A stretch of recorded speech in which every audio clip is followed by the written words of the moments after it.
E aí, galera, tudo bem? Aqui é o Caio, monitor de educação patrimonial de Santa Maria. Espero que estejam bem, espero que estejam estudando, tranquilos.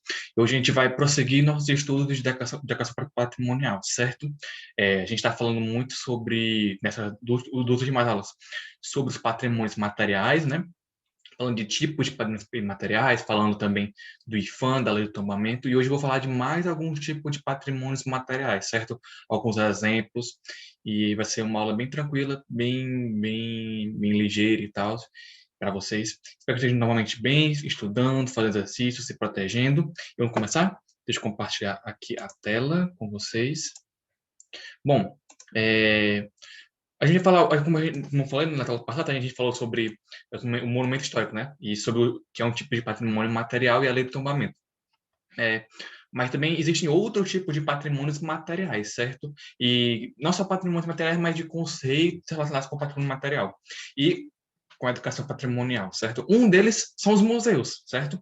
O termo museu teve sua origem na Grécia Antiga, nas palavras gregas musa e museion, templo das nove musas, ligadas a diferentes ramos das artes das ciências, filhas de Zeus e Mnemosyne, divindades da memória, sendo locais sagrados reservados à contemplação e a estudos científicos. Esses locais foram considerados como o primeiro museu, no qual era constituído de bibliotecas, jardins, observatórios, sala de leitura, entre os ambientes, certo? E os museus, eles são importantes instrumentos de preservação da memória cultural de um povo e responsáveis por seu patrimônio material ou imaterial. No início, a finalidade era apenas de salvaguardar, ou seja, de salvar e não de disseminar as formas culturais. Ou seja, antigamente, né, os museus do século XVIII e XIX, até no século XX, no começo, a gente usava os museus basicamente para guardar as coisas, guardar obras, guardar esculturas, guardar patrimônio material e imaterial. A gente não usava o museu para mostrar, certo? Que nem tem hoje.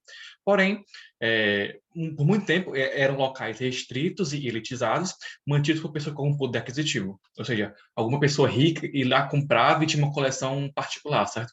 Também, o museu naquela época também era muito se confundia com os antiquários, né? Que são também aquelas coleções particulares que as pessoas ricas tinham de coisas e tal. E aí, somente as pessoas que recebiam convites tinham acesso àquelas obras. Anos mais tarde, se tornava no que conhecemos atualmente, ou seja, aberto para ao público geral, sem distinções. Local livre, de caráter educativo, cuja missão é educar, preservar, recuperar e disseminar a memória coletiva por meio de objetos. Os museus históricos, ao contrário de uma pinacoteca ou de um museu de mineralogia, se caracterizam pela multiplicidade tipológica do acervo e pela coerência temática. Como exemplo disso, pode ser alguns termos que não entendo, né? Coerência temática, multiplicidade.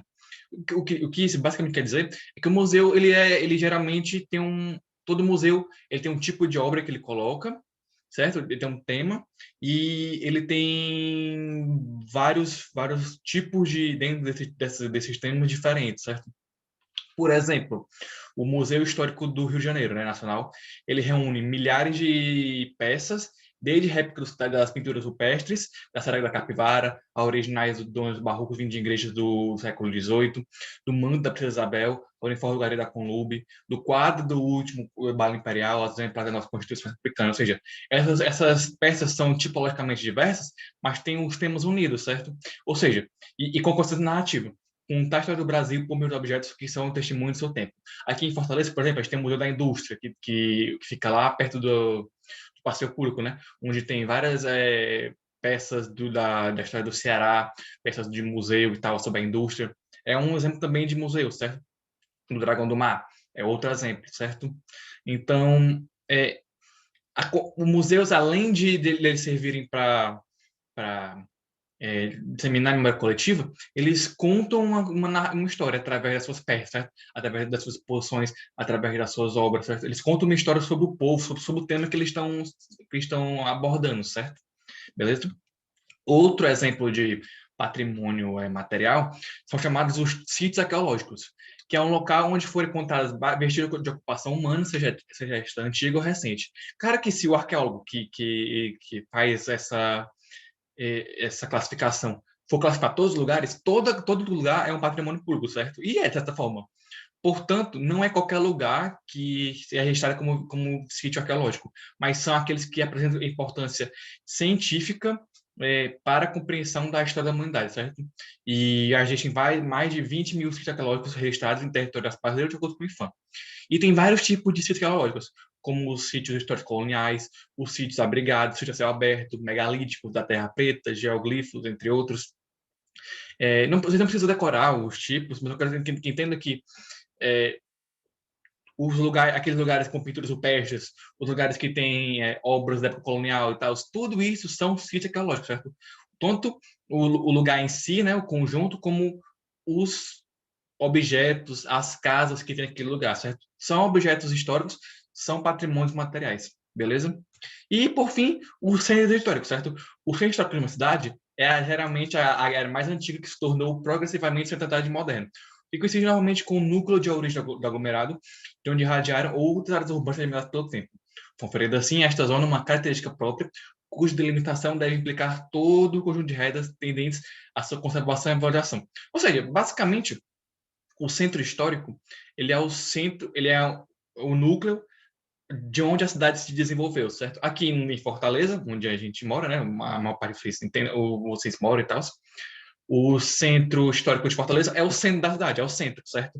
Então, toda aquela área lá do centro, se vocês já foram lá, vocês podem ver, tem uns prédios mais antigos, tem umas obras e tal. Foi lá onde o núcleo da cidade começou a se desenvolver, certo? E geralmente os prédios dessas regiões são conservados, certo? E tem um processo de valorização e conservação dos prédios, certo? E é isso, beleza? Esses são os três tipos de patrimônios materiais, com suas especificidades, com seus tipos. Eu espero que vocês tenham entendido. Vou passar também um PDF para vocês com os assuntos, com algumas questões. E a gente se vê semana que vem, beleza? Valeu!